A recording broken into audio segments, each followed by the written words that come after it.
Hey folks, welcome back to Military Forces Unleashed, the channel where we dive deep into the machines that shape modern warfare. Today we're taking off, literally, into the thrilling world of the Embraer EMB-314 A-29 Super Tucano. If you've ever wondered how a propeller-driven plane could outperform jets in certain combat scenarios, you're in for a treat. In this episode, we'll uncover how the Super Tucano revolutionized close air support and counter-insurgency operations, blending rugged simplicity with cutting-edge tech. Buckle up. It's going to be a wild ride through the skies of military aviation history.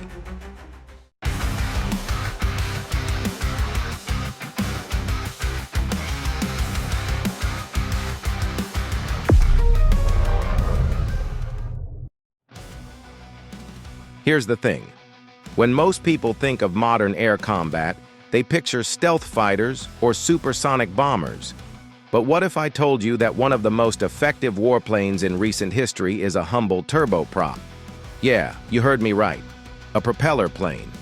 And no, it's not from World War II, it's flying missions right now.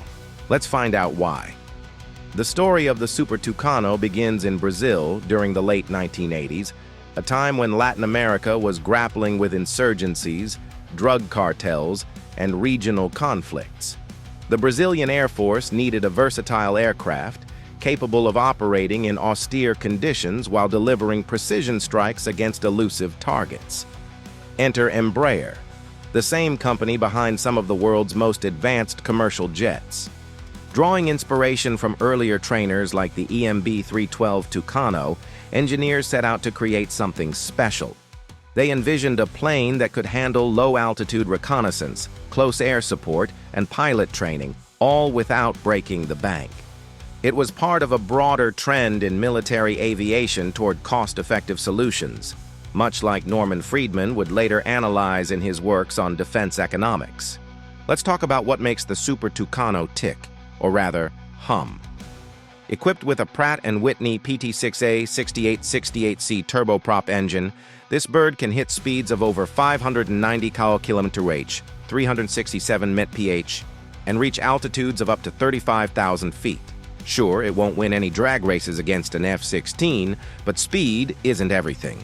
What sets the Super Tucano apart is its endurance, agility, and ability to loiter over battlefields for hours, perfect for hunting down insurgents hiding in mountainous terrain. And then there's the cockpit. Imagine sitting inside a fighter jet crossed with a luxury car. With glass cockpits featuring multifunction displays, hands-on throttle and stick controls, and night vision compatibility, pilots have all the tools they need to dominate the battlefield. As Tyler Rogoway might say, it's not just a plane, it's a Swiss Army knife of aerial warfare. The Super Tucano didn't take long to prove itself. In Colombia, it became the backbone of the fight against FARC guerrillas.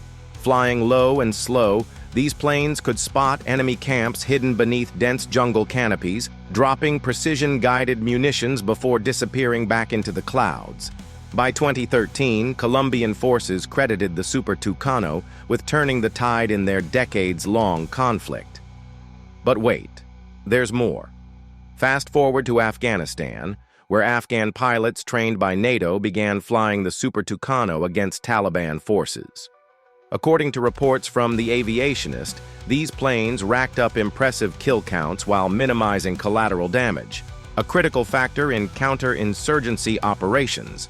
Critics love to bash slow-moving aircraft, but try telling that to the ground troops whose lives were saved thanks to timely airstrikes. While the Super Tucano excels at roles like close air support and reconnaissance, let's not kid ourselves. It has its flaws. For starters, it lacks the speed and altitude ceiling of dedicated jet fighters. Against advanced surface-to-air missiles or enemy interceptors, it wouldn't stand a chance. James Fallows would likely point out that relying too heavily on such platforms could leave militaries vulnerable in high-intensity conflicts. On the flip side, its simplicity is also its greatest strength. With fewer moving parts than a jet, maintenance costs are significantly lower. Plus, it can operate from dirt strips and remote bases, making it ideal for countries with limited infrastructure. According to Defense News, the Super Tucano costs roughly $10 million per unit, peanuts compared to the $80+ million price tag of an F-35 Lightning II. Critics argue that the Super Tucano is a relic of a bygone era, unsuited for modern air combat dominated by stealth and supersonic capabilities. Others cite delays in production and concerns over export regulations. Remember the infamous light attack aircraft competition hosted by the U.S. Air Force? Despite strong performances, the Super Tucano lost out to competitors like the AT-6 Wolverine. Not exactly a glowing endorsement. Still, supporters counter that the Super Tucano fills a niche no other aircraft can. Its success in real-world operations speaks volumes.